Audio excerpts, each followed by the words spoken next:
Good day, everyone! I hope this week is finding you well. I am the Synodic Scribe, and after watching the last live letter from our good old friend Yoshi P, I decided that there are some things I wanted to address a bit moving forward. As a lore channel, I try to explain what I find as best I can, but even I know I've barely scratched the surface when it comes to 14's true content. Which is why I feel like it's important to state that the story is changing in the future. So, to any of you that love lore, exploration, and storytelling, stick around and let's discuss what we have to look forward to. First off, apparently we're getting trusts in early game dungeons. That's right, the trust system will be available in apparently ARR dungeons moving forward. Now, of course, that does not mean every dungeon in the game is going to get a trust dungeon associated with it automatically. This will take time. They said they want to start with patch 6.1, but this is something we have to look forward to from 6.1 to 6.5, or at least that was their projections. This means a lot to the storytelling of Final Fantasy XIV. I know a lot of people feel like Moonbrita, Papalymo, and some characters didn't get a whole lot of screen time before getting unceremoniously axed in the story. And if you didn't play the atrocious 1.0, then yeah, their deaths do feel kind of empty. But I want you to imagine for a moment what those character interactions in Trust Dungeons might feel like compared to doing it with your friends. Being able to fight side by side with some of the Scions and progress through the story with them would certainly make losing them feel all that more tragic. So honestly, while they did say that this was more to enrich the single-player experience for Final Fantasy XIV, I do see a whole lot of value in this as a storytelling mechanic.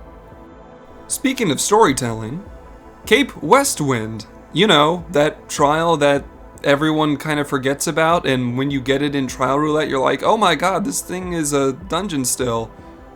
Yeah, that Cape Westwind. Well, apparently it's also getting the axe. That's right, we are losing Cape Westwind as a trialed instance, so if that was ever your favorite fight, then by all means, get your lumps in while you can. I certainly need to spend some time over there recording just in case, but hey, that's just me. But since Cape Westwind is no longer going to be a thing, then what's going to happen to it?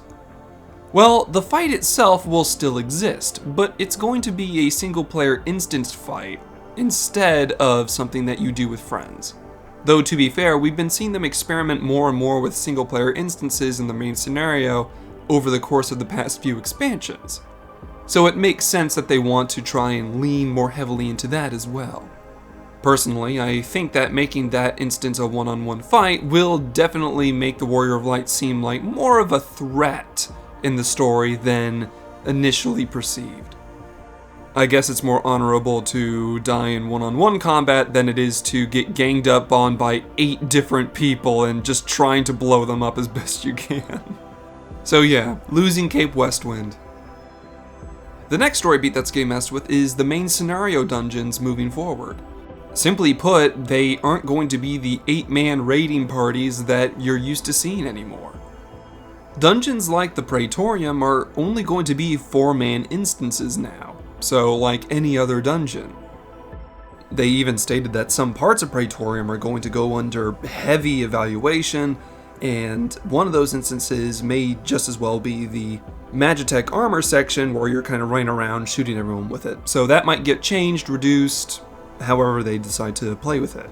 What's interesting to the changes to Praetorium though, is that it's going to be more or less the same dungeon from start to finish until you fight La Habrea.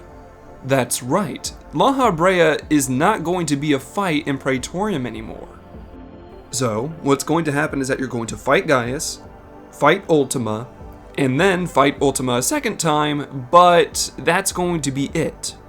As soon as you beat Ultima the second time, the Praetorium ends. You're not going to fight La Habrea, you may not even hear his speech.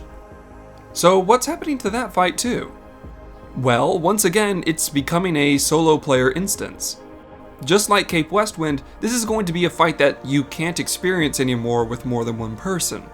But honestly, being able to fight La Habrea one-on-one and kind of showing off just how powerful the Warrior of Light is becoming will not only make more sense narratively, but also makes more sense as to why La Habrea is able to get away instead of getting absolutely curb stomped by 8 people at once.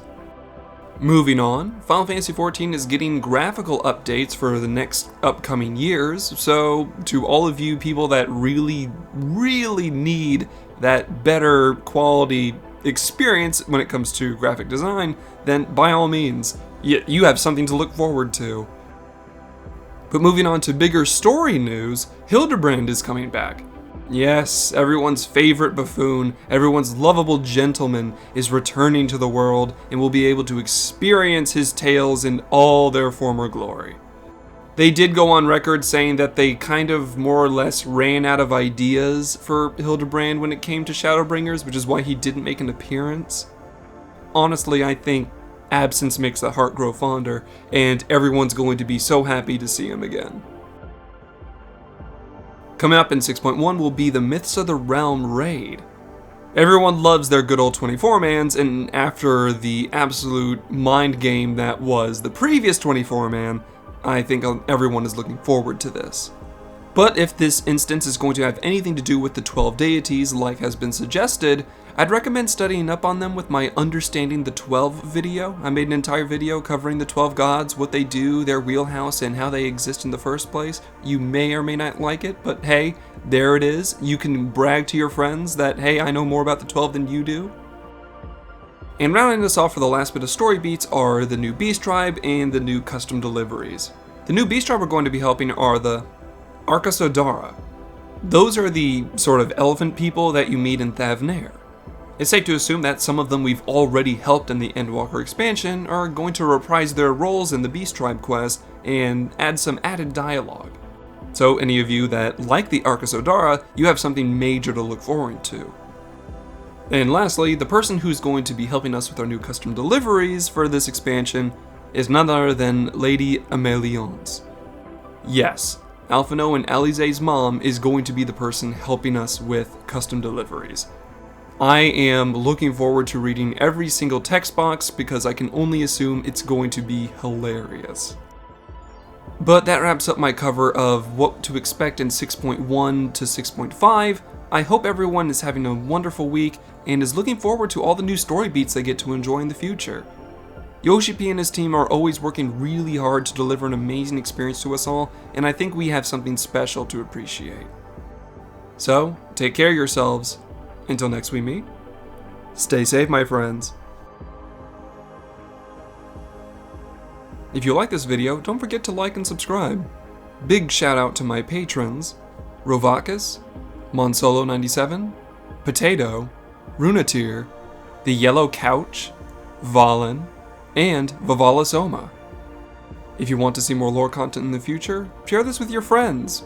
My dream is to share as much as I find with as many people as possible. And if you do end up helping me, thank you so much in advance. And have a wonderful day.